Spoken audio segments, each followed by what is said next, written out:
अस्सलाम वालेकुम, कैसे हैं आप सब लोग। रजब का महीना आता है तो काफ़ी लोग मीठी टिकिया बनाते हैं नज़र न्याज के लिए। तो चलें आज हम भी ये मज़ेदार सी मीठी टिकिया घर पे ही बनाते हैं। इसको बनाना बहुत आसान है, बहुत ही उम्दा और ख़स्ता मीठी टिकियाँ ये बन के तैयार होती हैं। बिस्मिल्लाह पढ़ते हैं और इस मज़ेदार सी मीठी टिकिया की रेसिपी को बनाना स्टार्ट करते हैं। मीठी टिकिया बनाने के लिए मैंने यहाँ पे एक खुले बर्तन में लिया है 1 कप मैदा। 1 कप मैदा ऐड करने के बाद मैं इसमें ऐड करूँगी चीनी। चीनी यहाँ पे मैंने आधा कप लिया है और ये मैंने लिया है ब्राउन शुगर, पिसी हुई ब्राउन शुगर। अगर आपके पास नहीं है तो आप नॉर्मल वाइट शुगर भी यूज़ कर सकते हैं। आधा कप चीनी इसमें चला गया। 1/3 कप सूजी ऐड करूँगी। सूजी मैंने बारीक वाली यूज़ की है। 2 टेबल स्पून इसमें मैं डाल रही हूँ सफ़ेद तिल और 2 ही टेबल स्पून इसमें मैं डाल रही हूँ desiccated coconut. Half tea spoon मैं इसमें ऐड करूँगी इलायची पाउडर।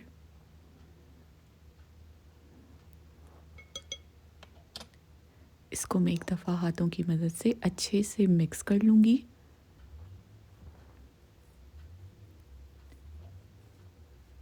मिक्स करने के बाद मैं इसमें ऐड करूँगी 2 टेबल स्पून देसी घी का।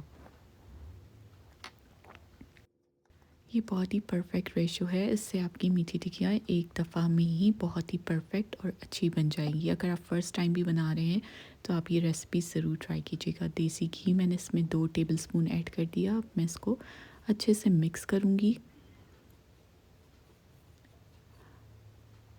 अब आप यहाँ पे इसकी डो बनाने के लिए दूध का भी इस्तेमाल कर सकते हैं, लेकिन मैंने यहाँ पे सिंपल वाटर पानी से ही इसको गूंद लिया है। अच्छा सा सॉफ्ट सा डो आप बना लें। अगर ज़्यादा गीला हो गया है तो कोई मसला नहीं, थोड़ा सा मैदा और ऐड करके इसको स्टेबल कर लीजिए। इस डो को हम रेस्ट देंगे आधे घंटे के लिए। इसको कवर करके साइड पे रख दीजिए। इस डो को रेस्ट देना ज़रूरी है ताकि सूजी वगैरह अच्छे से एक्टिवेट हो जाए, उनको थोड़ा फूलने का टाइम मिल जाए। ये देखें परफेक्ट सी डो बिल्कुल तैयार है। अब मैं इसके सरफेस पे थोड़ा सा मैदा छिड़कूंगी और इस डो को बेल लूँगी। हमने बहुत ही पतली रोटी की तरह नहीं बेलना, बस थोड़ी सी थिकनेस रखनी है। वो अभी मैं आपको बता देती हूँ कि आपने कितनी थिकनेस रखनी है। बहुत ज़्यादा मोटी भी नहीं हमें कटिंग करनी इसकी, लेकिन ऐसी हो कि बस ये आराम से खस्ता खस्ता सी और इजीली फ्राई हो जाए। वरना अगर आप बहुत ज़्यादा मोटी रोटी बेलेंगे इसकी तो ये अंदर से कच्ची भी रह सकती है। इस तरह से मैंने कुकी कटर से इसकी शेप काट लिया। अगर आपके पास किसी भी कैप का बॉटल का ढक्कन है उससे भी आप कर सकते हैं। और ये थिकनेस आप इसकी देख सकते हैं कि मैंने इतनी ही रखी है, इससे ज़्यादा नहीं रखी। बाकी बची हुई डो को हम दोबारा से बेल लेंगे और दोबारा से इसकी टिकिया रेडी कर लेंगे। ऑयल का आपने ध्यान रखना है कि ऑयल आपने मीडियम टू लो रखना है। फ़ौरन से अगर आपने गरम तेल में डाल दिया तो कलर तो इसमें आ जाएगा लेकिन अंदर से कच्ची रह जाएंगी।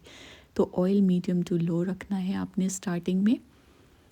5 मिनट एक साइड पे आप इसको लगा के अच्छे से फ्राई कर लें। उस वक्त आपने कोई चम्मच नहीं चलाना। 5 मिनट बाद आप इसको फ्लिप करिए